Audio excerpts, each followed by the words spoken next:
నమస్తే, welcome to our channel. నేను మీ పద్మావతి. ఈరోజు మనతో పాటు సన్ స్పిరిచువల్ సొసైటీ ఫౌండర్, సూర్య ఉపాసకులు విక్రమాదిత్య గారు ఉన్నారు. మరి గురువు గారితో మాట్లాడేద్దాం. నమస్కారం గురువు గారు. సూర్యోస్మితలే. గురువు గారు, రాహుకేతు గ్రహాల మార్పుల వల్ల చివరిగా మాట్లాడుకుంటే మనకి మకర, కుంభ, మీన రాశుల వారు ఉంటారు. సో మరి వీరికి ఈ రెండు గ్రహాల మార్పులు ఎటువంటి మార్పులు తెచ్చిపెట్టబోతుంది అంటారు? వీరికి ఏ విధంగా ఉండబోతుంది అంటారు? అసలు మకరం నుంచి తీసుకుంటే కుంభం అనేది మనం కాలపురుష చక్రంలో 11 లాభస్థానం, కానీ మకరానికి ధనస్థానం, వాక్కు స్థానం, కుటుంబ స్థానం కింద చెప్పుకోవచ్చు. అంటే ఆటోమేటిక్గా ధనస్థానంలోకి రాహు వస్తే ధనాన్ని అభివృద్ధి చేస్తాడు, కుటుంబాన్ని అభివృద్ధి చేస్తాడు, వాక్కుని అంటే మీరు మాట్లాడుతుంటే మెస్మరైజింగ్గా ఉంటుంది, చాలా అద్భుతంగా ఉంటుంది అనమాట. చాలా అద్భుతంగా ఉంటుంది. మీ మాట మాట్లాడుతుంటే మాయ ఏంటి ఏ మంత్రం వేసావు అన్నట్టు ఉంటుంది. రాహు మెస్మరైజింగ్ మెలిఫిక్ ప్లానెట్, చాలా అద్భుతమైనటువంటి అదే శ్రీకృష్ణ పరమాత్మ అనుకోవచ్చు. అంత అద్భుతంగా తను మాట్లాడే మాటలకి సమ్మోహితులైపోతుంటారు. అంటే కుంభంలోకి ఎప్పుడైతే అంటే మకర రాశి నుంచి కుంభంలోకి రాహు రావడంతో ద్వితీయ స్థానం అయింది. అంటే ఇది మనం గోచారంలో మాట్లాడుకుంటున్నాం, ఇదేం శాశ్వతం కాదు. సుమారు మనకి 18 నెలల పాటు అంటే సంవత్సరంన్నర ఈ గ్రహాలు ఉంటాయి. ఈ ప్రభావం మనకి 1.5 year ఉంటుంది. ఈ 1.5 year కూడా మీరు చేస్తున్న పని. ఇంకొకటి ఏంటంటే ద్వితీయ స్థానం వంటలు, డిఫరెంట్ టేస్టెస్, ఈ సైంటిఫిక్గా ఉంటుంది అనమాట. మకర రాశి వాళ్ళకి ఇప్పటి వరకు లేని కొత్త రుచులు తినాలని సొంతంగా తయారు చేయడం, వండడం, కుకింగ్ ఎక్స్పర్ట్స్ అందరూ కూడా అంటే బై బర్త్ రాహు 2వ ఇంట్లో ఉండి పుట్టిన వాళ్ళకి ఇవి జీవితాంతం ఉంటాయి. అంటే మకర రాశి వారు ఇంకా ఇప్పుడు చెఫ్ అయ్యే అవకాశాలు కనిపిస్తున్నాయండి. అంటే ఈ 1.5 year ఏదో ఖాళీగా ఉన్నారు, కొత్తగా మీకు ఒక హోటల్ పెట్టాలనిపించడం, ఆ ఫుడ్తో మీరు మెస్మరైజింగ్ మ్యాజికల్ చేసేస్తుంటారు అనమాట. మీరు ఏది వండితే అది కొత్త రకంగా ఉండే అవకాశాలు ఉంటాయి. అంటే ఆ టేస్ట్ మీరు ముందు ఫస్ట్ మీరు తినాలి, మీరు రుచి చూడాలి అనే తాపత్రయం మీకు ఉంటుంది. మీరు తిన్న రుచిని 10 మందికి చూపించే అవకాశం ఉంటుంది. అందుకని అది 2వ ఇంటిని విపరీతంగా చేస్తుంది. ఎప్పుడైతే 2వ ఇంట్లోకి రాహు ప్రవేశించాడు, మరి కేతు ఎక్కడ ఉంటున్నాడు? అష్టమ స్థానంలోకి వెళ్ళిపోతున్నాడు. అష్టం అనగానే మనకి డార్క్నెస్, చీకటి, అలాగే లాంగ్ టర్మ్ డిసీజెస్. అంటే అక్కడ ఎప్పుడైతే కేతు వచ్చాడో దాని మీద దృష్టిని పెట్టిస్తాడు, డిటాచ్మెంట్ ఇస్తాడు, దాని నుంచి మీకు పరిష్కారం లభించడానికి అవకాశం ఏర్పడుతూ ఉంటుంది. అలాగే 8th అనగానే మనకి అత్తమామలు, ఇన్లాస్, వాళ్ళతో కమ్యూనికేషన్ గ్యాప్స్ రావడం, ప్రాబ్లమ్స్. 8th houseలో కేతు ఉంటే అత్తమామలతో సఖ్యత ఉండదు, లేకపోతే అత్తమామలు లేకుండా అంటే లేని సంబంధాలు చేసుకోవడం, ఇలాంటివి జరిగే అవకాశాలు ఉంటాయి. ఏదైనా సంబంధం చేసుకోవాలనుకున్నారు మకర రాశి వాళ్ళు, 8th houseలో కేతు ఉన్నాడు కాబట్టి వచ్చే సంబంధాలు ఎలా ఉంటాయంటే అమ్మాయి ఎవరో పెంచితే పెరగడం అయ్యి ఉంటుంది, అత్తమామలు లేకుండా ఉండంటారు. ఒకవేళ ఉన్న పెళ్లి టైంలో ఇబ్బందులు. ఇప్పుడు కొత్తగా ఈ అమ్మాయి అంటే మీ కుటుంబంలో ఒక కొత్త వ్యక్తి పరిచయం అవడం జరుగుతుంది, ప్లస్ అత్తమామలతో సఖ్యత ఉండదు. భార్యగా ఎంటర్ అవ్వచ్చు, భర్తగా ఎంటర్ అవ్వచ్చు, కానీ అత్తమామలతో సఖ్యత అనేది లేకపోవడం, కుటుంబంతో కలిసి లేకపోవడం. అంటే ఈ 1.5 year కొంచెం జాగ్రత్తగా పెళ్లి చేసుకుందాం అనుకున్నాను మకర రాశి, మకర లగ్నం. ఆ ఇన్లాస్ని గమనించటం, వాళ్ళతో సఖ్యత అనేది దృష్టి పెట్టడం అనేది చేసుకుంటే ఈ ఇబ్బంది అంటే ఈ గ్రహస్థితి శాశ్వతం కాదు, స్టాండర్డ్ కాదు. 1.5 year దీని ప్రభావం ఉంటుంది కాబట్టి ఈ 1.5 year దాన్ని పోస్ట్ పోన్ చేసుకుంటే మంచిది కాదు. ఇప్పుడు మీరు ఆర్థికంగా బలపడడానికి అవకాశం, బ్యాంక్ బ్యాలెన్స్ పెరిగిపోతుంది విపరీతంగా. ఈ 1.5 year ఆగి పెళ్లి చేసుకోవడం వల్ల ఈ వచ్చేటువంటి ఇబ్బందులు అత్తమామలతో, ఎందుకంటే భార్యతో భర్తతో జీవితాంతం గడపాలి. ఇప్పుడు స్టార్టింగ్లో వచ్చినటువంటి problems first impression is best impression అంట. మరి వచ్చే ఇబ్బంది ఉందిగా, అందుకని కొంచెం జాగ్రత్తగా ఉండి ఒక 1.5 year పోస్ట్ పోన్ చేసుకుంటే వివాహం జరగకుండా. ఇప్పుడు ఈ విషయం ఎంగేజ్మెంట్ అయింది, పెళ్లి చెయ్యాలి అని అనుకున్నాం, ఇప్పుడు వద్దు ఒక సంవత్సరంన్నర ఆగుదాం అనగానే అట్లకి మీ మీద బ్యాడ్ ఇంప్రెషన్ వస్తుంది. ఇదేదో ప్లానింగ్ చేస్తున్నాడు, ఇదేదో తప్పు జరుగుతుందనే నెగిటివ్ ఆస్పెక్ట్ పడిపోతుంది. సరే పడిపోయినా పర్వాలేదు, ఇది ఒక 1.5 year తర్వాత పోతుంది. మీరు ఎందుకు చెప్పారు ఈ విషయం అనే విషయం తర్వాత అర్థమవుతుంది వాళ్ళకి.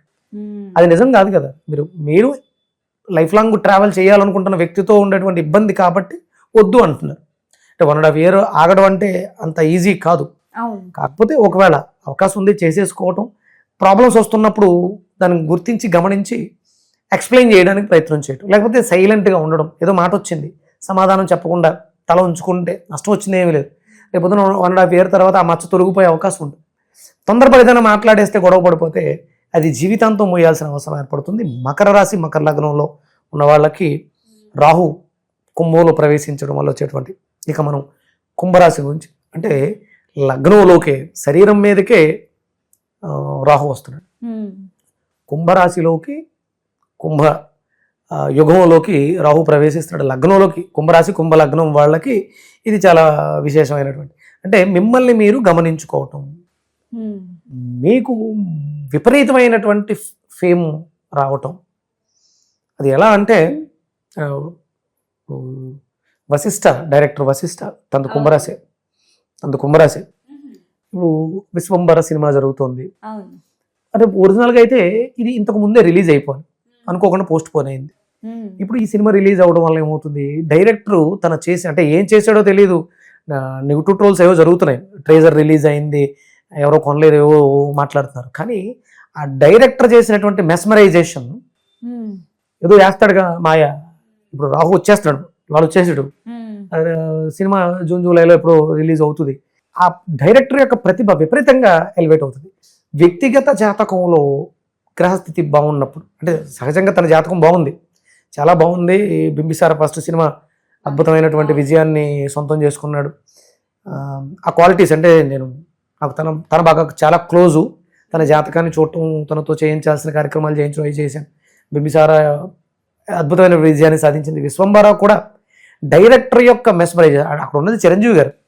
చిరంజీవి గారి మీద రాహు యొక్క ప్రభావం అధికంగా ఉంటుంది.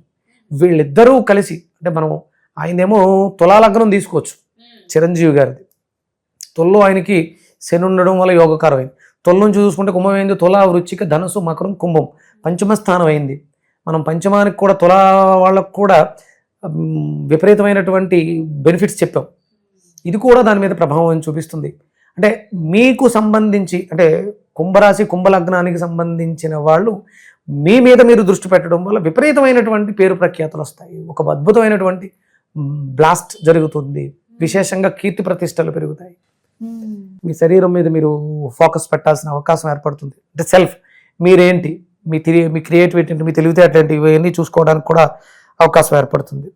అలాగే దాంతోపాటు 7th కేతు 7thలోకి ఉంటున్నాడు కాబట్టి పార్ట్నర్షిప్, భాగస్వామి వ్యాపారాలు, వైవాహిక జీవితంలో భార్యతోటి ఉన్నటువంటి ఇది కూడా మనకి చూపిస్తుంది. కాబట్టి పని ఒత్తిళ్ళలో ఇంటి మీద దృష్టి పెట్టకపోవటం అనేది కూడా అవకాశం ఉంది. భాగస్వాములు అంటే పార్ట్నర్స్ తోటి కొంచెం చిన్న చిన్న మనస్పర్ధలు వచ్చే అవకాశం ఏర్పడుతుంది. ఆ విషయంలో కొంచెం మనం జాగ్రత్తగా ఉండాలి. గురుడు యొక్క దృష్టి పంచమాన్ని చూస్తుంది కాబట్టి పెద్దగా రాహు యొక్క చెడు ఎఫెక్ట్లు ఏమి పెద్దగా ఉండవు. అందుకని ఒక రకంగా చెప్పాలంటే మంచి ఫేమ్ నేమ్ వచ్చే అవకాశాలు కుంభరాశి వాళ్ళకు ఉన్నాయి ఈ సంవత్సరం. అలాగే ఇక లాస్ట్ మీనరాశి వాళ్ళకి రాహు ఎక్కడున్నాడు, 12th హౌస్లో ఉన్నాడు. 12th అనగానే మనం మోక్ష స్థానంగా చూపిస్తాం. ఇక ఫైనల్ ఇంకేమొద్దు, రిలాక్స్, ఇక ఈ జన్మే వద్దు, మళ్ళీ జన్మ లేని స్థితికి వెళ్ళిపోవాలనే మోక్ష స్థితిని సూచిస్తాడు. అలాగే కంఫర్ట్, అదే మనం బెడ్ కంఫర్ట్స్ అంటారు, నిద్ర 12వ స్థానం మనం బెడ్ కంఫర్ట్స్, నిద్ర, దీని మీద ఫోకస్ అధికంగా ఉంటుంది. రాహు అక్కడ ఉన్నాడు కాబట్టి దాని మీద అధికంగా దృష్టి పెట్టాల్సినటువంటి అవకాశం. అంటే పార్ట్నర్స్ తోటి ఉండేటువంటి కంఫర్ట్స్ ఇండివిజువల్గా ఉన్నప్పుడు మీనరాశి వాళ్ళకి దాని మీద వ్యామోహం అధికంగా ఉండడం, దీని మీద దృష్టి ఎక్కువ పెడుతుంటాడు. ఎప్పుడైతే 12thలోకి రాహు వచ్చాడో కేతు 6thలోకి వస్తాడు.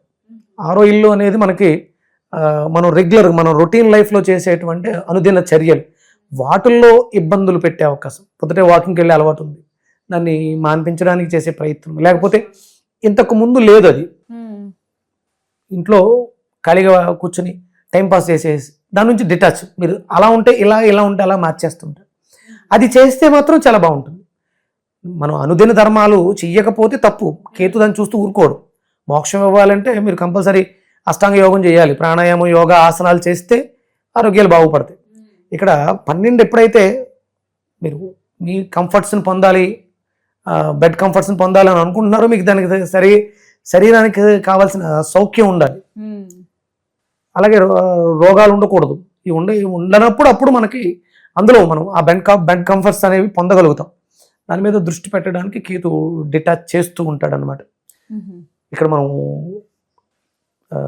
మకరం, కుంభం, మీనం 3 రాశులకి సంబంధించినటువంటి రాహుకేతుల యొక్క ప్రభావం, గురుడు యొక్క అనుగ్రహం కంపల్సరీ రాహు మీద అన్ని ఆస్పెక్ట్స్లోనూ రాహు మీద ఉంటుంది కాబట్టి రాహు యొక్క ప్రభావం పెద్దగా ఉండదు. కేతువుని మనం అనుసరించుకోవడానికి, కేతువుని మనం కంట్రోల్ చేయడానికి గణపతి ఆరాధన మనం విశేషంగా చేయడం ద్వారా గణపతికి సంబంధించిన గణపతి సూక్తం చదవటం, అలాగే కేతు యొక్క మంత్రం ఉంటుంది, పలాస పుష్ప సంకాసం తారకాగ్రహ మస్తకం రౌద్రం రౌద్రాత్మకం ఘోరం తం కేతుం ప్రణమామ్యం. ఈ మంత్రాన్ని అనునిత్యం పఠించడం. మీకు దగ్గరలో ఏదైనా పలాస పుష్పం అంటే మోదుగు చెట్టు, మోదుగు చెట్టు దగ్గరకు వెళ్ళి మోదుగు చెట్టు చుట్టూ ప్రదక్షిణ చేయడం కానీ, మోదుగాకుల విస్తరణలో భోజనం చేయటం కానీ, మనకి తెలంగాణ అంతా కూడా మోదుగులు బాగా దొరుకుతాయి, మోదుగు ఆకుల్లో విస్తరణలు మోదుగాకుల్లోనే ఉంటాయి, దాంట్లో భోజనం చేయటం చాలా విశేషమైనటువంటి ఫలితాన్ని ఇస్తుంది. అదే గణపతి హోమం, గణపతి దగ్గర గుంజిళ్ళు తీయటం కేతువుని కంట్రోల్ చేయడానికి అవకాశం ఉంటుంది. అలాగే రాహుకి అమ్మవారు దుర్గాదేవి ఆరాధన, మీకు ఆయన ఇస్తున్నటువంటి ఏదైతే ఉందో అది 10ంతలుగా పెరిగే అవకాశం ఎక్కువగా ఉంటుంది. వ్యామోహం, బెడ్ కంఫర్ట్స్ మీద వ్యామోహాన్ని పెంచేస్తాడు. దాన్ని మనం అది పర్ఫెక్ట్గా ఉండాలి, క్వాలిటీ ఆఫ్ బెడ్ కంఫర్ట్స్ ఉండాలి. ఎక్కడ పడితే అక్కడ ఎప్పుడు పడితే అన్నట్టు కాకుండా దాంట్లో క్వాలిటీ ఉండాలి. కాబట్టి అమ్మవారి ఆరాధన, భక్తి మిమ్మల్ని మరింత ఉన్నత స్థితికి తీసుకెళ్ళడానికి అవకాశం ఏర్పడుతుంది. అలాగే రాహుకు సంబంధించినటువంటి మంత్రం అర్ధకాయం మహావీరం చంద్రాదిత్యమర్దనం సింహికా గర్భ సంభూతం తమ రాహుం ప్రణమామ్యం. ఈ మంత్రాన్ని చదవడం, అలాగే రాహుకి సంబంధించినటువంటి జిహెచ్ఎంసి పనిచేసే స్వీపర్స్కి ఎర్ర కందిపప్పు దానం చేయటం, వాళ్ళని గౌరవించడం, వాళ్ళకి తీపి పదార్థాలు దానం చేయటం, ఇది మనకు అద్భుతమైనటువంటి మోక్షాన్ని క్రియేట్ చేస్తుంది. చాలా చక్కగా వివరించారు గురువుగారు. అయితే మకర, కుంభ, మీన రాశుల వారికి ఈ రాహుకేతు గ్రహ మార్పుల వల్ల ఏ విధంగా ఉంటుందో పాటుగా ఎటువంటి మంత్రోచ్చారణ చేసుకోవాలో కూడా చాలా చక్కగా వివరించారు. ధన్యవాదాలు. సూర్యోస్మిత.